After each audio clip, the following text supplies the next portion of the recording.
నమస్కారం, మీరు చూస్తున్నారు HN90. నెల్లూరు జిల్లా కోవూరు నియోజకవర్గం కొడవలూరు మండల పార్టీ అధ్యక్షుడు కోటంరెడ్డి అమరేందర్ రెడ్డిని Andhra Pradesh environment corporation chairman Polamreddy Dinesh Reddy పరామర్శించారు. ఈ సందర్భంగా దినేష్ రెడ్డి పత్రికాముఖంగా మాట్లాడారు. మీడియాతో మాట్లాడారు. కూటమి ప్రభుత్వాన్ని ఒక నమ్మకంతో గెలిపించుకున్న ప్రజలకు ఒక్కొక్కటిగా ఇచ్చిన హామీని నెరవేరుస్తున్న ముఖ్యమంత్రి నారా చంద్రబాబు నాయుడని కొనియాడారు. గత ప్రభుత్వంలో రోడ్లన్నీ గుంతలమయంగా మారాయని, కూటమి ప్రభుత్వం వచ్చిన తర్వాత ముఖ్యమంత్రి చంద్రబాబు నాయుడు, ఉప ముఖ్యమంత్రి పవన్ కళ్యాణ్, విద్యాశాఖ మంత్రి నారా లోకేష్ ఆధ్వర్యంలో గుంతలు లేని రోడ్లు చేయాలని ఒక సంకల్పంతో పనిచేస్తున్నారన్నారు. చంద్రబాబు నాయుడు, పవన్ కళ్యాణ్ నాకిచ్చిన పదవికి పూర్తి న్యాయం చేస్తానని ఆయన తెలిపారు. ఎన్నికల్లో ఇచ్చిన ప్రతి హామీని తూచా తప్పకుండా ముఖ్యమంత్రి చంద్రబాబు నాయుడు నెరవేరుస్తున్నారన్నారు. ఈ కార్యక్రమంలో పోలంరెడ్డి వెంకటేశ్వరరెడ్డి, వార్డు మెంబర్ మణి, ఉప సర్పంచ్ డేగా నిరంజన్, చెముకుల చైతన్య, నాయకులు, కార్యకర్తలు పాల్గొన్నారు.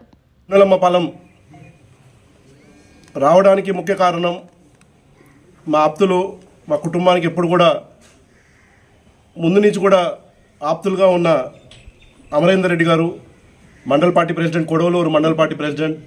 ఆయన ఇటీవల ఒక యాక్సిడెంట్ జరిగి ఇప్పుడే రికవర్ అయ్యారు కాబట్టి ఆయన్ని పరామర్శించడానికి ఈ రోజున ఆయన విచ్చేసి కుటుంబానికి అందరికి కూడా ధైర్యాన్ని చెప్పి ఆయన పరామర్శించడానికి ఈ రోజున అమరేందర్ రెడ్డి గారు ఇంటికి రావడం జరిగింది.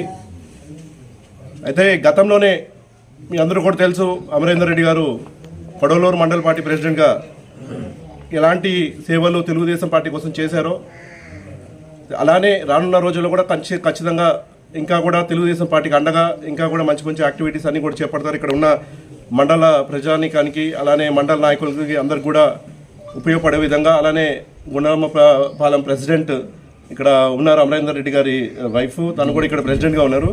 దివ్య గారు, తను కూడా ఇక్కడ ప్రజలందరికీ ఇంకా మంచి, అంటే గతంలో మనం చూసాము లాస్ట్ వైసీపీ ప్రభుత్వంలో అంత కష్ట టైంలోనే అక్కడ సర్పంచ్గా గెలిచారు. కానీ చేయడానికి అంటే నిధులు లేవు కాబట్టి సర్పంచుల నిధులన్నీ ఆ రోజున్న జగన్మోహన్ రెడ్డి గారు అన్నీ కూడా నిధులన్నీ డైవర్ట్ చేయడం వల్ల ఏం చేయలేకపోయారు. ఇప్పుడు ఈ తెలుగుదేశం పార్టీ హయాంలో ఖచ్చితంగా రానున్న సమయంలో సర్పంచ్గా ఆవిడ చేయాల్సిన అన్ని బాధ్యతలు, దివ్య గారు చేయాల్సిన అన్ని బాధ్యతలు ఖచ్చితంగా చేస్తారు. దానికి అవసరమైన సహాయ సహకారం ఖచ్చితంగా రాష్ట్ర ప్రభుత్వం, ముఖ్యమంత్రి వర్యులు నారా లోకేష్ గారు, మన ముఖ్యమంత్రి వర్యులు నారా చంద్రబాబు గారు, అలానే ఎడ్యుకేషన్ మినిస్టర్ నారా లోకేష్ గారు, అలానే డిప్యూటీ సీఎం మన పవన్ కళ్యాణ్ గారి సహకారం ఖచ్చితంగా ఉంటుందని చెప్పి ఈ సందర్భంగా తెలియజేస్తున్నాము. ఇప్పుడు గడిచిన కాలము చాలా హోప్స్ అండ్ ఆస్పిరేషన్స్తో కూటమి ప్రభుత్వాన్ని గెలిపించారు ప్రజలు. ఏదైతే నమ్మకంతో ప్రజలందరూ ఓటేసి గెలిపించారో, ఇంత పెద్ద మ్యాండేట్ ఇచ్చారో, ఆ మ్యాండేట్ని కూడా నిలబెట్టుకుంటూ నారా చంద్రబాబు గారు అన్ని కార్యక్రమాలు కూడా చేపడుతూ ముందుకెళ్తున్నారు. ఇవాళ మనం చూసాము, ఆయన ఏదైతే ప్రామిస్ ఇచ్చారో ప్రామిస్ ప్రకారము పెన్షన్ రాగానే పెన్షన్ని 4,000 రూపాయలు చేయడం జరిగింది. అలానే పెన్షన్ని కూడా మొట్టమొదటి రోజే, ఒకవేళ అంటే నెలలో మొదటి రోజే ఇవ్వాలనే ఒక సంకల్పంతో చేసిన, ఒకవేళ అది కానీ సండే వస్తే ఆ ముందు రోజే ఇచ్చే కార్యక్రమం కూడా ఇవాళ నారా చంద్రబాబు గారు చెప్పడం జరుగుతుంది. అలానే పరిశ్రమలన్నీ కూడా ఇవాళ ఆంధ్ర రాష్ట్రం వైపు మళ్ళీ ముక్కు చూపించి అందరూ కూడా ఇవాళ పరిశ్రమలకి పెట్టుబడి పెట్టడానికి రాబోతున్నారు. అలానే ఎవరికైతే ఇల్లు స్థలం ఉంటుందో ఇళ్ల స్థలంలో ఇల్లు కట్టుకోవడానికి ఇప్పటికే ప్రభుత్వము ఆల్రెడీ దానికోసము అన్ని చర్యలు చేపట్టడం జరుగుతుంది. అలానే పిల్లలకి మంచిగా పౌష్టికాహారం కలగాలి, వాళ్ళందరికీ మంచి ఎడ్యుకేషన్ కలిగించాలని చెప్పి ఇప్పటికే మనం చూసాము. మనం parents and old student meet ఇప్పటికే పెట్టి అందరినీ కూడా పిలుపునివ్వడం జరిగింది. ఇవన్నీ కూడా చేసుకుంటూ ఇంకా ఇప్పుడు మీరు చూశారు చాలా పథకాలు, కొన్ని చెప్పని పథకాలు కూడా చాలా పథకాలు మనం చేపడం జరిగింది. తల్లిదండ్రులు లేని పిల్లలు ఎవరైతే ఉంటారో ఆ పిల్లలకి పెన్షన్ ఇవ్వడం కానివ్వండి, అలానే వృద్ధాప్య పెన్షన్ ఇస్తూ ఎవరైతే వికలాంగులకు ఉంటారో వికలాంగుల పెన్షన్ దాదాపు వాళ్ళకి 10,000 నుంచి 15,000 రూపాయలు వాళ్ళ అంగవైకల్యం మీద ఇవ్వబడుతుంది. ఇలాంటి చాలా కార్యక్రమాలు చేసుకుంటూ వెళ్తున్నారు. ఇంకా కూడా ఇప్పటికే నారా చంద్రబాబు గారి ఆదేశాల మేరకు ఉచిత బస్సు ప్రయాణం దానికోసము అధ్యయనం చేయమని ఇప్పటికే ఒక కమిటీ వేశారు, మంత్రులతో కూడిన ఒక కమిటీ వేశారు.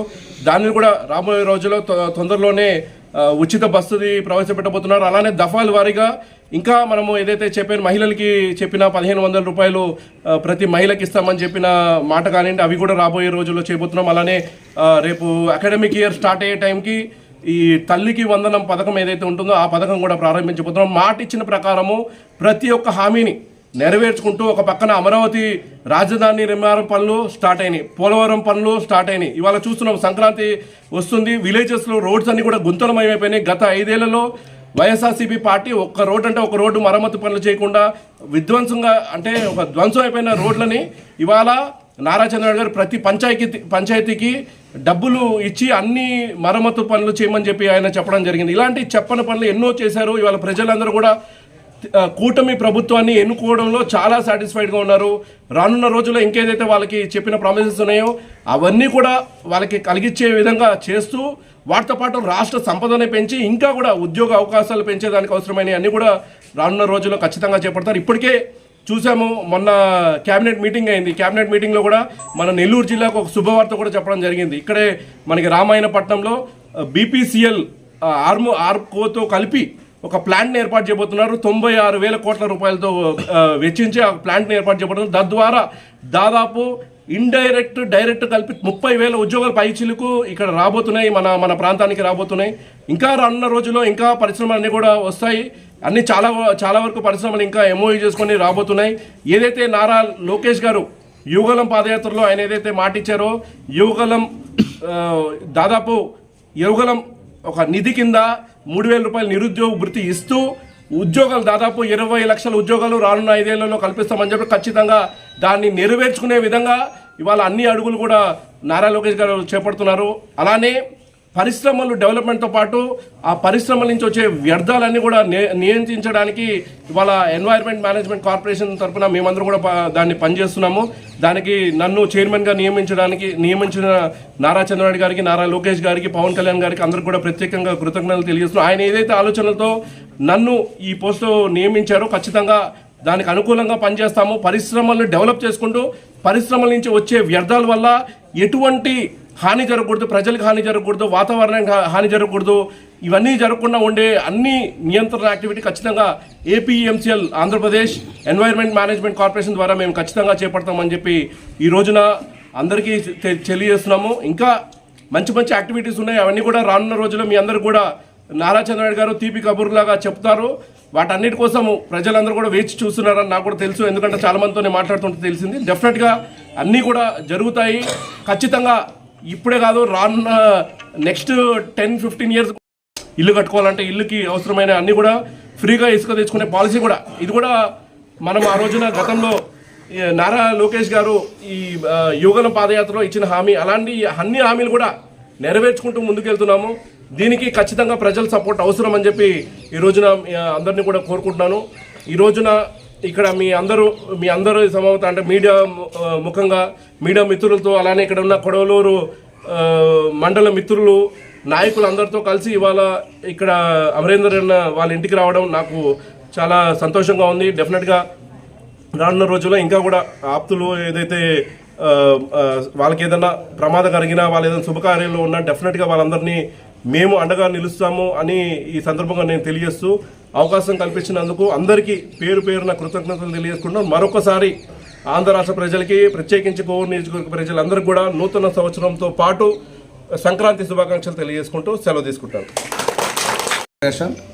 రాష్ట్ర చైర్మన్గా ఎన్నికైనటువంటి పోలంరెడ్డి దినేష్ రెడ్డి గారిని మర్యాదపూర్వకంగా ఇంటికి పిలిచి టీ తాగిపోదారమ్మని చెప్పి ఈరోజు పిలిచాను. దినేష్ రెడ్డి గారు మా పిలిచిన దానికి గౌరవించి దినేష్ రెడ్డి గారు ఈరోజు ఇక్కడికి వచ్చాడు. గత 5 సంవత్సరాలలో దినేష్ రెడ్డి గారు చేసినటువంటి పోరాటాలు కూడా నియోజకవర్గంలో ప్రజలకి, మీ అందరికీ కూడా తెలిసినటువంటి విషయమే. రాష్ట్ర ముఖ్యమంత్రి వర్యులు నారా చంద్రబాబు నాయుడు గారు ఆ రోజు దినేష్ రెడ్డి గారికి టికెట్ రానప్పుడు నేను నీకు ఖచ్చితంగా కార్పొరేషన్ చైర్మన్ పదవి ఇస్తానని చెప్పిన తర్వాత కార్పొరేషన్ చైర్మన్ ఇవ్వడం కూడా జరిగింది. తర్వాత చంద్రబాబు నాయుడు గారు 2 సంవత్సరాల తర్వాత ఎమ్మెల్సీ ఇస్తానని కూడా చెప్పున్నాడు. వాటన్నిటికీ కూడా కట్టుబడి ఈరోజు దినేష్ రెడ్డి గారు పార్టీ కోసం కష్టపడి ఎలక్షన్కు ముందు కానీ ఇప్పుడు కూడా పార్టీ కోసం కష్టపడి పనిచేస్తూ ఉన్నాడు. రాష్ట్ర కార్పొరేషను చైర్మన్గా నియమించినటువంటి దినేష్ రెడ్డి గారు ఆ పదవికి కూడా ఉన్నదిచ్చే విధంగా పనిచేస్తాడని చెప్పి కోవూరు నియోజకవర్గ ప్రజల తరఫున మేమందరం కూడా ఆశిస్తూ పోలంరెడ్డి దినేష్ రెడ్డి గారిని మాట్లాడవలసిందిగా కోరుకుంటున్నాం. మరిన్ని అప్డేట్స్ కోసం మన HN9 టీవీ ఛానల్ని సబ్స్క్రైబ్ చేసుకోండి.